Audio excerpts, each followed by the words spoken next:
I always wanted to fight. You know, like I what did I see? Because I saw you post something with like, it was like in a yard, like it was like outside or something in a park. That was at high school. So me and my friend Jesse used to set up like little fight cards. Oh, that's hella So funny. me and him both like wanted to be in the UFC since like 7th grade. You know, Okay, so I go to his house. So the sport was kind of evolved, like it was around to the point where you're like, I'm gonna grow up and do that. This is like when I was watching like George St. Pierre, and Chuck Liddell, Tito Ortiz, all those guys.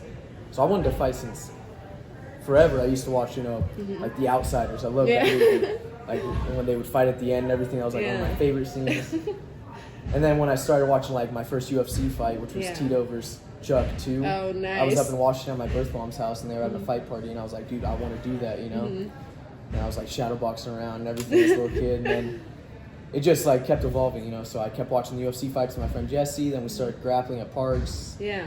And then, you know, we got to high school, and then we both started wrestling, and just kind of evolved from, you know, wrestling, and then, you know, we start learning jiu-jitsu on YouTube and everything, and little boxing fights, but then that's when we started doing park fights. So we just get 2 people to agree, you know, and then we'd meet up at the park and everything, and then like have a little audience. So you'd have like some fights and everything there, but it just started so like 7th grade, you know. I was like, oh, that's it, I want to do it, you know, and then kept going, and then the wrestling helped me, and then once wrestling was over, I wasn't good enough to go to college and wrestle really, you know, so I just went into the first MMA gym that I could think of, which was UFC gym, because I opened up Marietta, and they freaking sold me right there on it.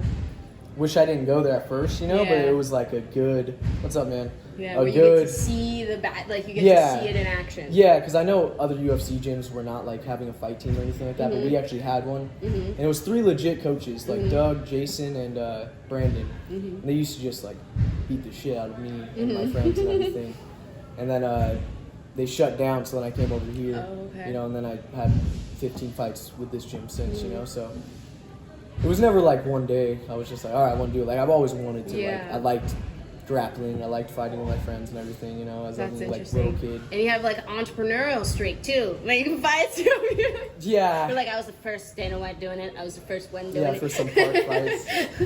But then we started getting in trouble and everything like that, so we had like to calm it down. Yeah, because some kids were like, get concussed or chipped and there's no teeth. Insurance really. Like no, and parents are calling parents and everything. You know, it's all bad. But like, what did my son do? Like yeah. But then it's like you get here, you know, when I'm like 18 and I see all these guys that are in UFC and everything, and it's like, more damn, real. I see what they're doing. I could do that, you know. And then, so just kind of kept progressing from there. Interesting. Because it's like you do see a lot of people, right, that crossover from wrestling to MMA. That seems the natural step, right? Yeah, I only did wrestling because I wanted to do MMA. You know, I didn't do wrestling for any other reason. You're like, than I'm that. gonna do it. I was like, I always hear wrestling is the first thing that a lot of people take, you know, into consideration before doing MMA. So I was like, all right, I'll do that. And then, it definitely helped. You know, it helped like the mental toughness, the weight cutting. Grind. Yeah, I mean, just the physical and mental toughness that wrestling takes is harder than any MMA practice or anything for sure. And you're in school still, so you still have to mentally perform while you're cutting weight, while you're doing all this stuff. Yeah, I didn't care about school. You're like the performance part. I don't know. I got to like geometry. I didn't even go to algebra 2 or anything in that. That's like more I than did most not. People. Yeah. It's a lot. Yeah, I was not a very like great student, I guess, but I knew I wasn't gonna go to college. I literally put like all my eggs in this basket, and I was like, I'll just be a fighter. You know, even for like my senior project and everything, like I just said like I was gonna do MMA. You know? And I mean, here I am, 24 now, but I'm starting to get, you know, to where I want, but it'll take a while still. I feel like too, like MMA has opened up people's minds to what an athlete is capable of, like in terms of their age and years, right? Because it's like, what do they say? Like 27 to 34, that's when a male is in their prime in terms of strength, physical. And you would think that's old for a lot of professional sports. It used to be until people started taking care of their body a little bit. You know? So now it's kind of like the new peak time. Exactly, because you're growing up until that point. So how do you know how good you really are if you haven't really... Yeah. You know? It's just trial and error, I think. Too, you know? A little bit of that. Hopefully I'll be fighting until I'm 40. But... A lot of error. How long have you been here? Like... Me? Yeah. Personally? What is the date? What is it? 2020? least we got a round number, right? Yeah. Still doing that. 6 years then. 6. Yeah. And then like how long before you started like teaching and like being more? Oh, I've worked here almost 2 years now. So first year I didn't teach anything. All I teach is the cardio bag right now too. So I used to do that 6 days a week, but now since we're like our schedule's adapted, I do it 3 times a week. So Monday, Wednesday, Friday.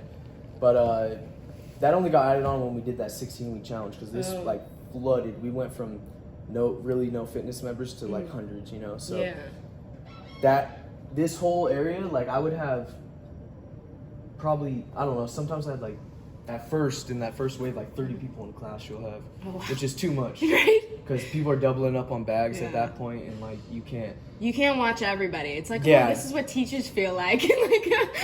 But cardio bag, it's not like you're really focusing on technique. You're just giving these people a good like workout. Yeah, you know? It's a little bit. A lot of it's just like, you know, people that aren't looking for the combatives and everything, but it's just a fun way for them to work out, you know. So.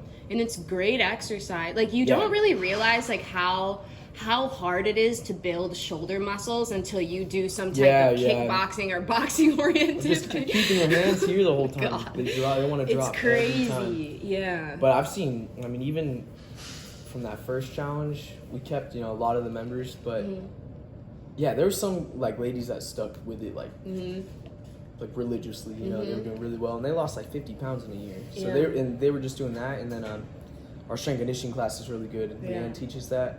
It's Fernando's wife, actually. Nice. Yeah, but she just looks like a fitness, like You're like, I believe you. Like exactly. But it's more like kind of like CrossFit type stuff, you know. But that class is really good. You'll see that going on at 9:30. I used to take it just because it's like a good way to get in fight shape even, but she's like very knowledgeable on her like just technique behind the lifting and everything. And I wish I would, like, our fighters did a little bit more of that even too, you know. Then we had yoga, that was really popular, but right now we don't because our teacher's not back yet. But that's something that, like, another big selling point for our gym, I think, is that we do have the yoga, because a lot of like our classes we lined it up to where they can go hard in like the strength conditioning and the cardio bag, and then yoga is directly after that. So a lot of people like to do both the classes back to back. That's perfect. And it's like a slightly separate genre from like fitness. You know? Yoga's a little bit different. It's a little bit different type of mind. That's, you know. It's still tough though. It's super tough. It's hard. It's hard. It's not hot yoga though, because that room doesn't get that crazy in there or anything. So sometimes that could be a little much. But Shannon, our yoga teacher, we're super lucky because she like is more specific towards athletes.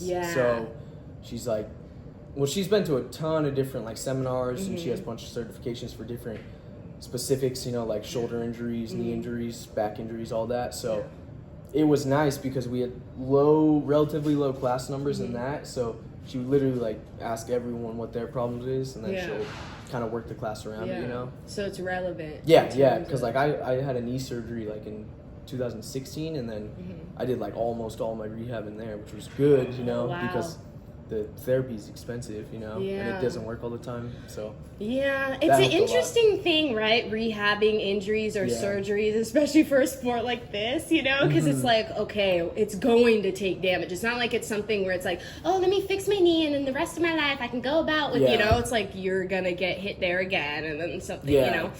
Like everyone has something going on. But that's cool because yoga too, I mean, I'm sure. Also, I mean, for a lot of like the teachers and the instructors here too, you have a lot of test subjects too, where you can be like, hey, let me experiment with this or whatever. But yoga, especially like the flexibility. I was rewatching the combat jiu-jitsu world things. The Eddie Bravo one. And just the flexibility. I know. I was like, how the like this dude like kept this dude in his guard, like, and his legs are all the way up here, and I'm like, how does that even make sense? And that's something that like I know I can work on my flexibility, but I'll never be that guy. I can never do that. So I mean, there's still like caps. I feel like I don't care how much yoga you do or I do, I won't be able to do that. But it's just it's really like helpful to have it in here for sure. There's a fine line, right? Because it's like, you know, the mentality of even just working out too is like no pain, no gain. Like you have to push yourself, but then there's like that line where people just maybe aren't ready for it quite yet, or they can't wrap their head around. Like they just never been there. They've never been there, you know. And it's like I want to do what my coaches do and you know, on you and stuff, but I just find my balance with these people. You know? It's just funny. It's just funny. Like, because some people, I mean, I don't know. For me, I grew up playing competitive sports. I was always very programmed. Like, I never watched TV. Like, I was always like, until I got to college, I was like, the world? Like, it was crazy, you know? But it's like that mindset. I can never understand people just going in to like, be like, oh, it's just a game or it's just this. I'm like, no, I want to beat you. I want to, you know? Like, even the other day, I went for a bike ride and I was like telling myself, like, I'm just going to go really easy. Like, I just want to like literally like get a shakeout, you know, that's it. And then next thing you know, I'm fucking like can't breathe, you know. I'm just going. I'm just too competitive with myself, I think. But it's a good like that. It's a good mentality. I mean, obviously, and especially in a sport like this where it's like, I was talking to somebody about like the what it means to like fight another human being. You know, it's the kind of like say even someone that's only been like playing chess for like for like a month or two, right? Going against a chess master that knows the human brain. You know, they know what people are gonna do. It's kind of like it's similar to that. Chance, though, you know, You don't really have a chance. Like you think you do, but you really don't. That's like everyone's saying like there's a 0% chance of a white belt beating a black belt or subbing a black belt. 0% chance. You know? It's like after you put in the time and everything maybe, but it's kind of the same thing. I feel like, you know, even with a big like knockout punch, whatever, I just don't think it lands. Humans are so like there's a reason why we're like.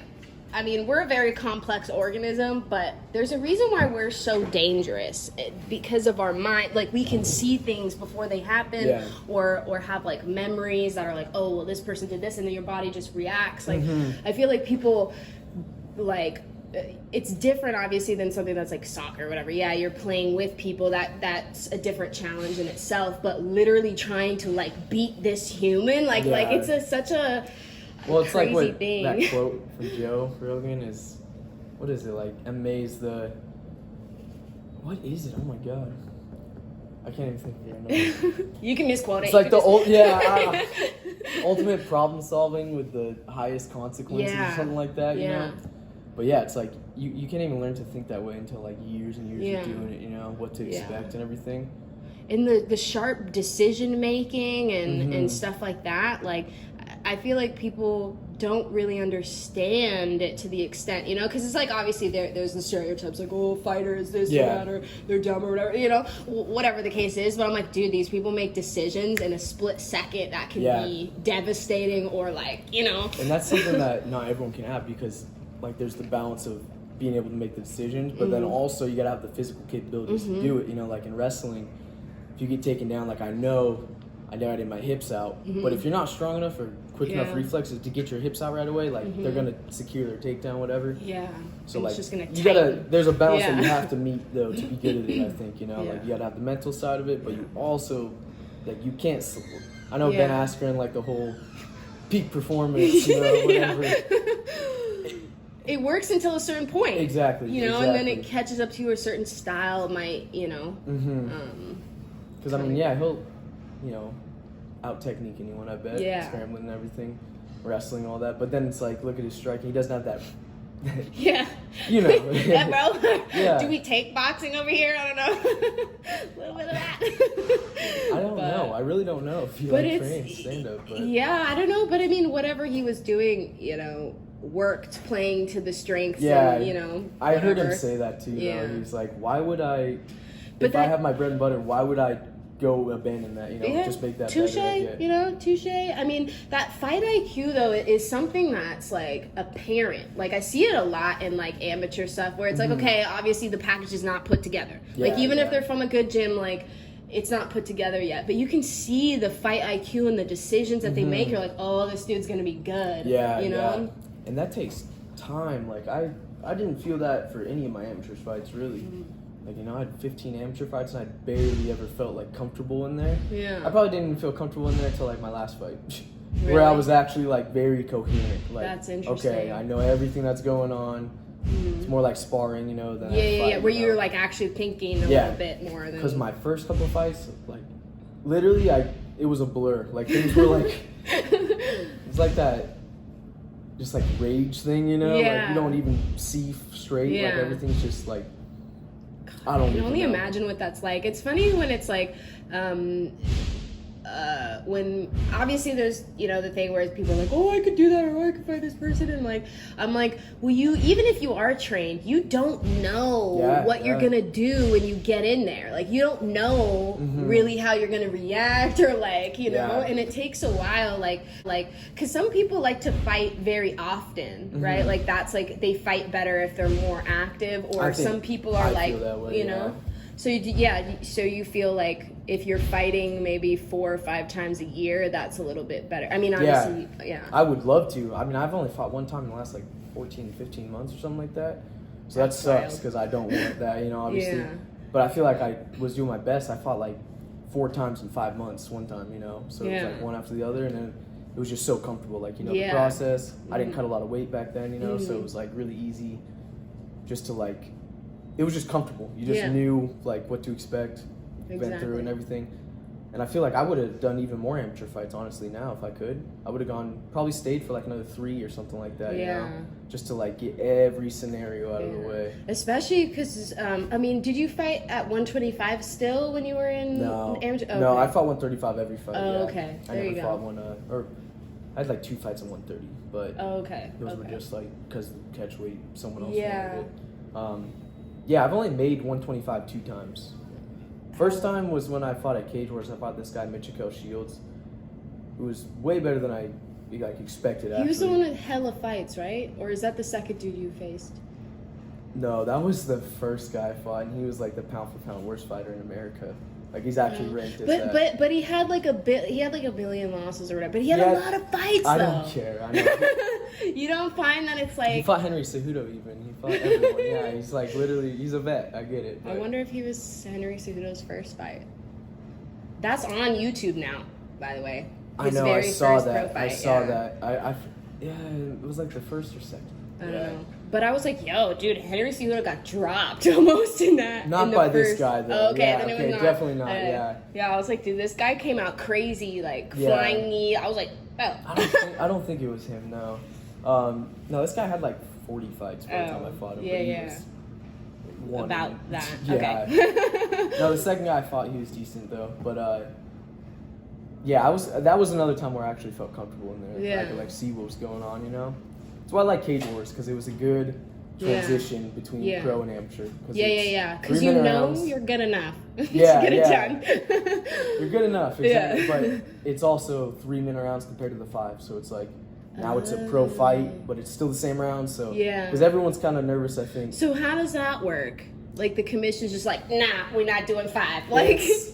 I think they just try to, like, cram so many fights on that card. Like, there was 20 that makes fights, sense. You know? Well, none of them really make it outside the first minute, a lot of them. So it's like, why make them 5 minutes? Exactly.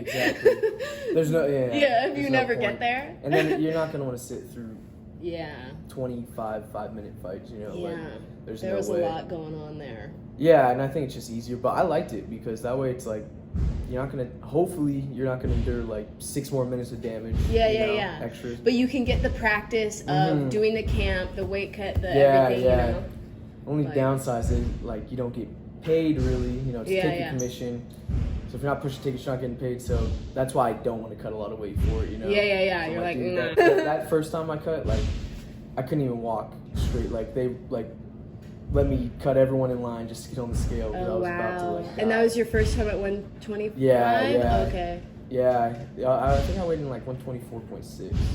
Damn. Yeah, and then I, fight night I weighed, like, 144. So I still put on, like, 20 pounds, you know? But I think that's regular for flyweights, you know? Yeah. I'd rather fight at 35. I'm just too small for 35, I think. Do you find that the more times that you cut to 125, do you feel like your body gets used to it or your body understands what's happening and then fights it. Because that happens to some fighters too, right? Yeah. If they're cutting a lot, their body's like, I know what you're doing, motherfucker. I think Sam has me do it the best way possible. Like, like if there was a more scientific way to go about it, I would. But I mean, he has it down to a T. You know? So it's like, I think if I were to do it any other way, I don't think I could make the weight. My body would be like, hell no, I'm not. Yeah. I didn't really know how to cut weight properly until Sam taught me. Yeah. And it's like a whole process, dude. Like, I didn't know how much went into it, but yeah, it's a science, man. Yeah. It's a science. And now I feel like as people are starting to, the sport's getting out there, you know, people are starting to realize what elements you need on your team. You know, you need a correct strength and conditioning. You need someone that's nutrition, you know. You need that. Yeah, part. and luckily Sam is both for me. Yeah. You know? So that's like one-stop shop Sam, you know. Yeah. It's perfect. Because like beforehand when I would cut weight, I didn't know about sodium fluctuation really, you know. Like he has me and like osmosis. Well, he has me like not Same words. three days I won't eat sodium, you know. So there's 3 days of zero sodium, and I'm taking like natural diuretics, you know, that are legal for whatever, like dandelion root, uva ursa. You have like Dieter's tea, like. There's so many like little things that go into it that if I wasn't doing, I don't think I would make it. You know? It adds up, even if it's like 0.01. Yeah. You know? And then when I'm cutting the weight, I'm like thinking back of every wrong thing I did, and I'm just like, why did I eat that one thing? You know, and then it's really, crazy. it you know, it doesn't seem like it would matter, but those things do. Like they add up. Like you have to be so strict. Oh, for sure. It's just the discipline after. Like you've been like without the sugars and all that for so long that you just want to like indulge. Yeah. But then I balloon up and then I just feel terrible for like a month. And then like, fuck. It's just not like it's not a good way to go about it. You know? So I want to be more professional with that. Yeah. But I mean routinely I eat pretty healthy and everything, but you gotta like splurge occasionally. Yeah. You know? Like do you find that weight cuts help your mind, like getting clear before a fight? Or well, obviously you're like, it depends on how the weight cut goes, but some people feel like that fasting kind of gets their mind in this like state, and then they're like, oh, okay, now that that's over, I can like do what I've been I felt both. I felt like drained from not even the specific, just the lead up of the fight camp. Like it makes the fight camp like so much less enjoyable. Yeah. Your morale's just a little lower, you know, like you shouldn't have to like trade out like dieting and everything on your mind instead of practice being like the predominant thing, you know? Yeah. Which I think affects me wrongly sometimes, but after a hard cut, when you make the weight, it's like a like primal feeling. You know? Like, because you're like half you your job. Yeah, you did it. And then you have like your one goal next, you know, like it's such a crazy, you know? Such a crazy thing how fighters, like 24 hours ago, this fighter may not have been standing upright, you know, like it's a weird balance there for sure. But I just think extreme weight cutting is probably not the way to go. Yeah, so, you know? It definitely takes years off of your life. What's up, Leanne? How you doing? This is Francesca. Hi, how's it going? Very nice to meet you. There we go. This is our strength conditioning coach. Oh, nice. He was talking about you. Yeah, Skip is like, he just joined as a member, right? But he's like he took like second in state in Pennsylvania or something like that for wrestling. Yeah. His two uncles both wrestled Dan in the Olympic trials to go to the Olympics, and Dan beat him both times. Yeah, really funny though. We get a lot of members that really could be good fighters if they would have just. Like, but it's cool that they get to be around the mentality because they understand it, right? There's only a certain type of person that understands the wrestling grind, and the, you know, that's gonna be it. No, for sure. You know. You need shin guards? My extra ones are actually laying on the mat already. If you want to use them. Where are they? They're by the Muay Thai. The ripped fight gear. They're black. Yeah, they're laying over there already. You can use them though. Hey. There's John. Hey. Oh, hey, what's up? How are you? How you know? I'm like, I feel like he knows me, so it's okay to do it. I'm just coming to check everything out. Yeah. I was like, yeah. What up, dude? How you doing? Yeah, Terry from this class over there. I think you're only the third one or something like that. They said. Is like, yo, everybody has the same schedule. We can see everybody's schedule. Like, why can't you put this fight on this day? I don't know why they need to compete, Right? Like, you can't put Canelo and Nate Diaz on the same day. Yeah. Motherfucker. Yeah. People are going to want to watch both. That's like, terrible. You can't. Like, what about us? I've still never been to UFC event or anything. Yeah, I haven't either. Oh, you haven't? Yeah. Oh, shit. Which is weird because I've been to like a lot of big boxing shows. Those were like the first event. Like the first event I ever went to was I think it was Top Rank. Where's PBC? It was PBC. Okay. Yeah, and it was Caleb Plant versus, I always fuck up this dude's name. It's like Ugasao. Some yeah, but his name's Jose though. But he's like Hispanic, I think. Some type of I think from South America or something. But they kept on saying, "No way, Jose." That's the only reason why I know his first name. How is it compared to MMA events though, or like the? It's crazy. Like if boxing is anything like if those. I mean, that was, I would say, like, going to, like, Manny Pacquiao, Keith Thurman, that was, like, the apex of... Yeah. That was the craziest energy I've ever felt, like... I feel like boxing fans are really, like... Oh, man, because it's really so, like, like, it's in their family. Yeah. Like, it's not, like... I feel like MMA in a way... Because you have to know so many things that you can't have your dad teach you. Like that just won't work. Yeah. You know, like you have to have too many people. Yeah. So like that's more common in like MMA is going to different instructors. And then with boxing, a lot of it is like, unless you're like with a camp or whatever, a lot of it, your dad brings you up through the amateur rankings, then you may transition to a different coach. But I mean, there's a lot of people that don't. That just stay, like, you know, like Sean Porter or like Teofimo Lopez. Sean Porter, he's with his dad still? Wow. I believe so. Before his Those guys are lucky, though. I mean, if their dad was like good enough to actually teach them everything. But it's like an interesting relationship, and I think that creates a different environment. I mean, I'm sure UFC events are similar to that type of energy because you had big names and it's like, crazy. Like a Conor fight would be crazy. Yeah. Like something with that much anticipation in the air and like, you know, but boxing is up there. Like, I mean, I feel like in MMA, people will, it's the same thing as like trying to bring Stephen Smith. What's his name? That's Stephen Smith. Yeah. You can't, you know, we will reject that. You know, like, so he makes MMA me more is a mad little bit, than anyone. You know? Yeah, because it's like you don't know, like saying certain things or like doing certain things like in the world of MMA, it's like frowned upon in some era, you know, like in some situations, and then like I feel like people are a little bit more touchy about how people talk about MMA versus boxing. You can kind of, like, even the commentating, like, I don't like watching boxing where I can hear the commentators because a lot of them are very opinionated and very, like, I'm like, bro, like, we're trying to watch a fight. Please break down the fight. Like, I don't want to hear about your personal opinions, you know? It like, takes someone special to really commentate MMA, though. Yeah, like, it does. He does not know enough about the grappling, the wrestling, you know, and everything. Even the striking, you know, he doesn't know enough to really like break down what's happening. His video. Oh my god! I was like, bro, I can punch better. He was like uppercutting like to the groin, like, or oh my god! I was like, who let you put this out? Like, where are your boys at? You have a publicist or something? Where are your boys at? I cannot believe that either. Yeah. But that just made me lose more respect for him. Yeah, right? It just proved that we're like, And then seeing that and then saying Cowboy quit and him, you know, just going off on Cowboy like that. Right? I don't know. Like, you can't, I don't know. In a sport, like, you shouldn't even be talking about boxing like that. Yeah. Like, these like, that's brain damage. It's serious. People don't realize serious. This is serious business.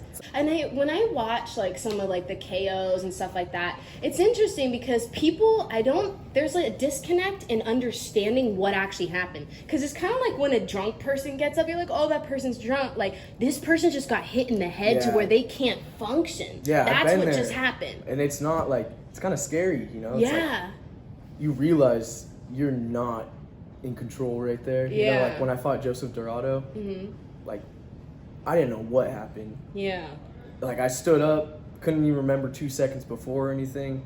Wow. You know, I just felt, dude, I had like light beams going through my vision for like an hour after, like lens flares of like, you know, haloing lights and everything. Like it's super sensitive. I've definitely had a concussion from that, but like I couldn't even remember my name almost at one point, and I was just like, kind of scared, you know? It's like, scary. That's long term. That's why I took 8 months off. Yeah. You know? Because that's what you should be doing. Yeah. Like, you need to. when people get knocked down, they're like, I'm back. I'm like, no, you're not. Sit down. You know, like, what exactly, are you doing? Yeah. And I didn't even spar for another like 6 weeks probably after that. Yeah. And I felt fine the next day. Within like 2 hours, felt fine. But yeah, when you get hit that hard and everything, like people see it. You know, you're off balance exactly like you're saying, but they don't quite understand what's realize happening. it. Even when I look at the video, I'm like, I look fine, but I was not okay, you know? And it's crazy how, like, your brain can just delete memories. Like, when my only real crazy injury, I was on a horse and we were going around a turn and we both wiped out and, like, my face went straight into the ground. Like,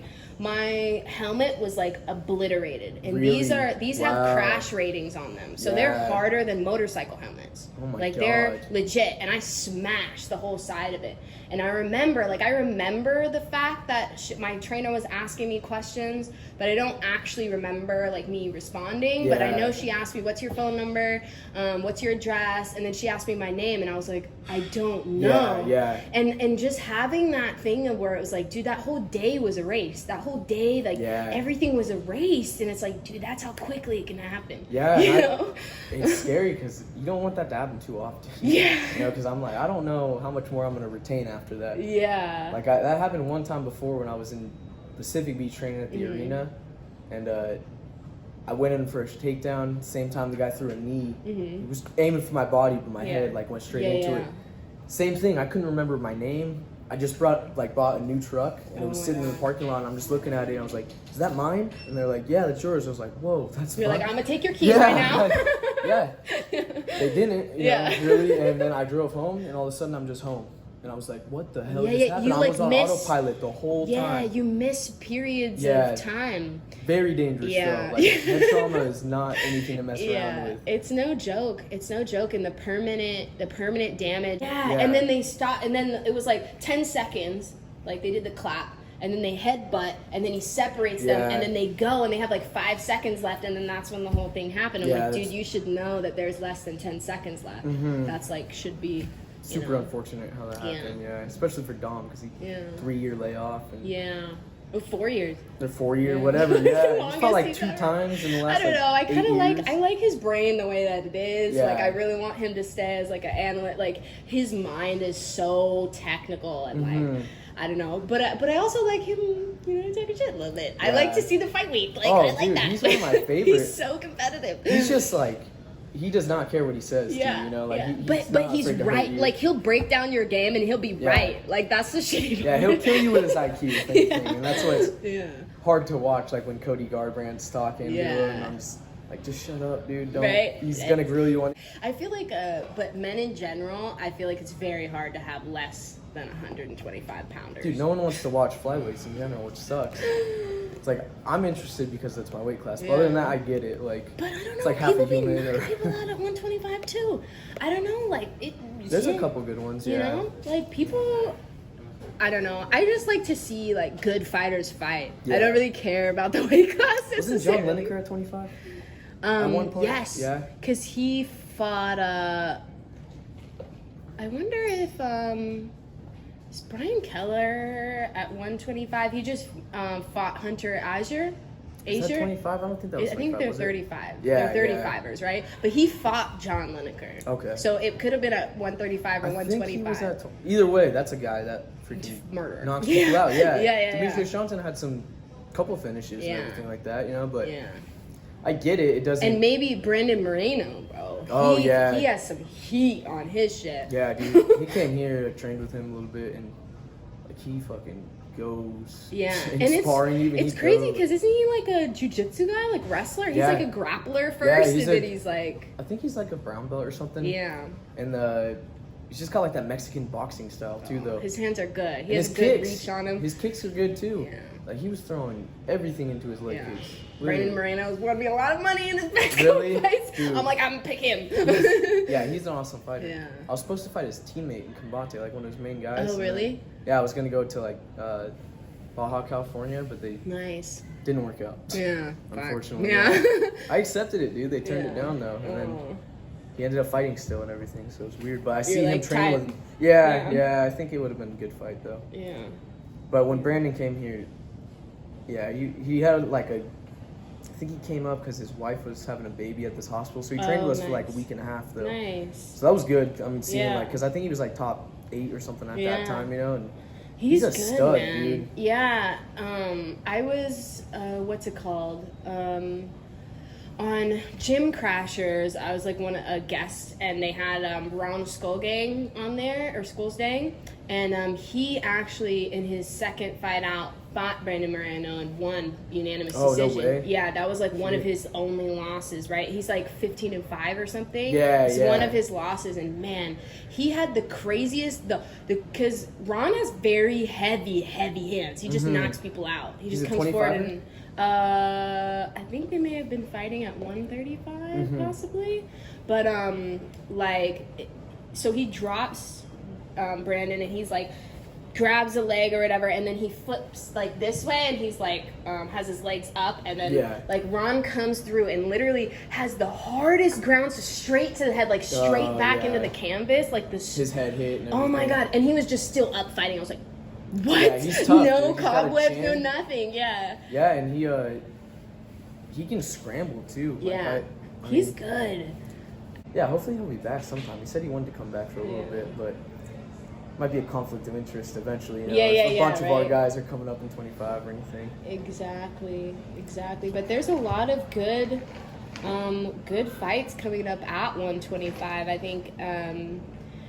I think there's more guys to be invested in now. And I think that was kind of like the thing with when Demetrius Johnson was around. It was really like people were only really invested in him unless you're like you see Good morning. You see the, you know the people, you know? No, there's a few good ones, like that Kai. Oh, yeah, Kai Kara France. Yeah. But Brandon beat him, too, so. Yeah, a Judy Peace. Yeah. No, that was crazy, I know. Kai Kara France is like, I think he has the longest reach as a 125er. He has outreached everybody, and he's 5'4". He's not that big. Okay, yeah. He's short, but his reach is like way longer than most of the people he fights. I wonder what it is. Yeah, it's like some crazy number. I was like, what? It was like Brandon had 3 inches on him. Yeah, it's wild. But there's a lot of people. I mean, Alex Perez is gonna fight just this year. Oh, yeah. I don't even know how to say his name, Formiga or whatever. I think Alex is being slept on, to be honest. He came on through the Contender Series, right? Yeah. Okay, yeah. I saw his fight. I haven't really watched him since, but I remember him being... He's on a good record, right? He had a fat record. Yeah, he's on a tear. He, had a finish in his last fight, and then he was matched up with Kai Kara France, and then had an injury, and then this is the next fight after that. But he had fought Jordan Espinoza. I think that was his most recent. He got a finish on him? Yeah. It was slick. Yeah, you can see the Muay Thai class going on here right there. Oh, good. You found him? Awesome.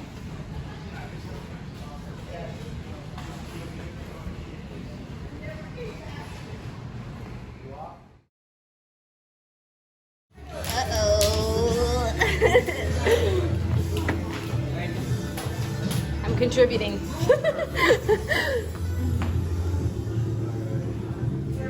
You're almost there. You got 40 seconds. Out. Straight punches, guys. Come over here. You're just doing ball swings. Pick it up. Come down with it. Pick it up on the bounce. Don't let it bounce and hit the ground again. So here, pick it up.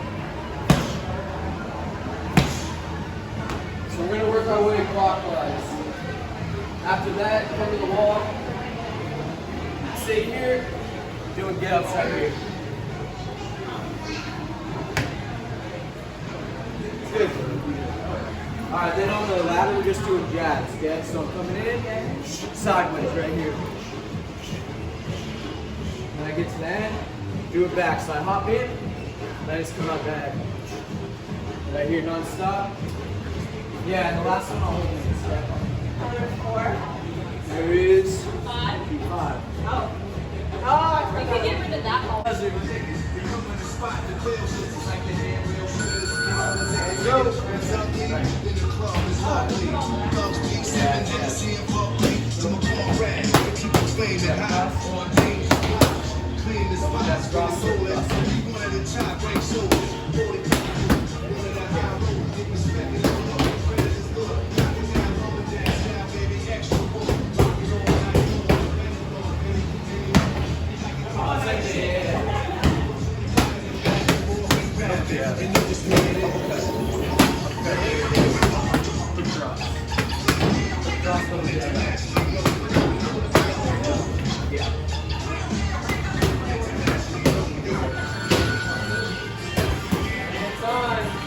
1 minute break. So you'll go clockwise here. So first one, man punches. Second one, med ball slams.